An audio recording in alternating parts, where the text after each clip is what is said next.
What is in a name? A lot is, actually, especially when it comes to places. Tucson has had many nicknames over the years, and I find this topic fascinating. I hope you like Applebee's, because on this debut segment of my segment called Also Tucson, I'll be serving a sampler platter of some of Tucson's more memorable epithets and monikers. So let's start with the official name, Tucson. I'm embarrassed to say that I did not know this until my early adulthood, and it recently came to my attention that many of my adult Tucson native friends and family also don't know this. But Tucson's name derives from the Spanish word Tucson, which is an imperialist revamping of the Tohono O'odham word Tucson, meaning base of Black Hill, which refers to, of course, the basalt-covered hill known as Sentinel Peak or A Mountain. Black because of the basalt or lava rock that comes from the mountain and is used in a lot of earlier construction around the city. But let's talk about the nickname we all know, the Old Pueblo.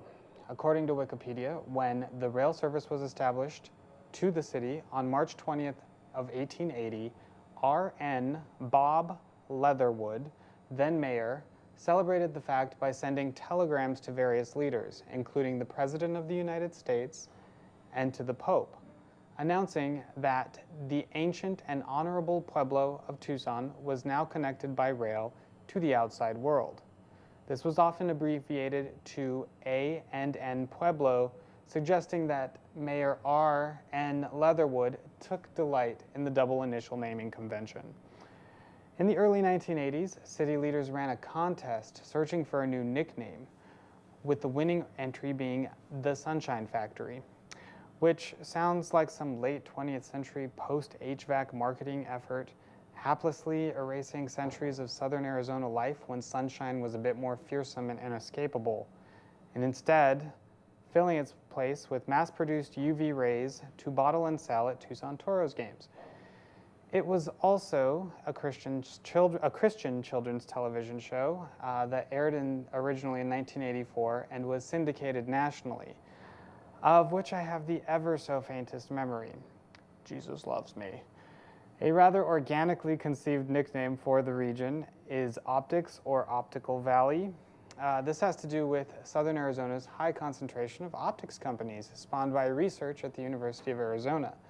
This genre of nicknames is pretty specific to technology and almost always emerges in regions with technology clusters, such as Silicon Valley or Automation Alley, meaning metropolitan Detroit.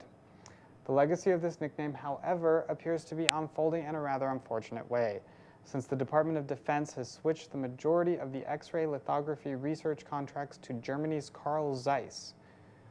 All of the talent is leaving Arizona supposedly as fast as they possibly can, but that is from whispers on Reddit, so who knows.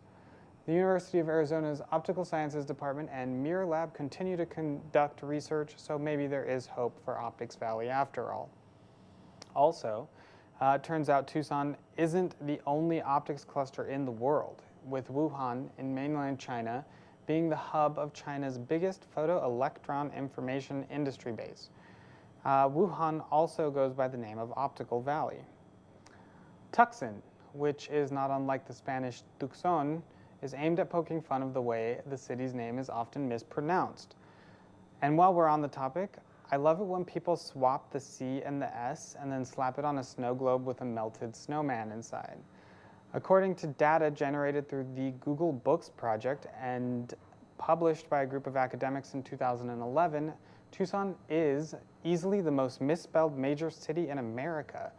Google actually returns over 500,000 search results when you enter Tucson, but also Tucson is a science fiction convention that has been held annually in Tucson since 1974, making it the oldest continuous science fiction convention in the state.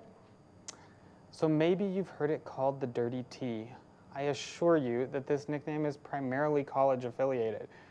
It actually makes more sense to me when you perceive the city from the gaze of an outsider, perhaps someone from New Jersey or Orange County, places where they don't have as much dust. In addition to our co-ed collegiate tailgate visitors, our warm weather also brings us snowbirds. The thought of RV driving, bland food eating, cute little senior citizens also saying the dirty T is making me laugh inside, but just a little bit. I think I'm not alone when I say that I wish we could stop calling it T-Town, if you've ever heard that. This nickname does not speak to any of the city's unique characteristics and could just as easily mean Tampa, Tallahassee, Tacoma, or worse, Tempe. Also, I'm certain that this name was created by the reptilians in an attempt to genericize Tucson and the rest of America into one big monoculture with no variety or independent thought. So please strike this from your vocabulary. Thank you. Also, the 520, derived from the telephone area code of Tucson and surrounding areas. We are fond of this name here at 5 on 20 News. I wonder why. Also, 2 Stoned, Arizona. Fine, we'll just change the name of this show to 4 on 20 News and chill. This is Tucson, Madrid for 5 on 20 News, and this was the premiere of my news segment, Also Tucson. Also, Ty's my 5 on 20 twin. Great job. Great job, you. See ya. See you next week. Someone.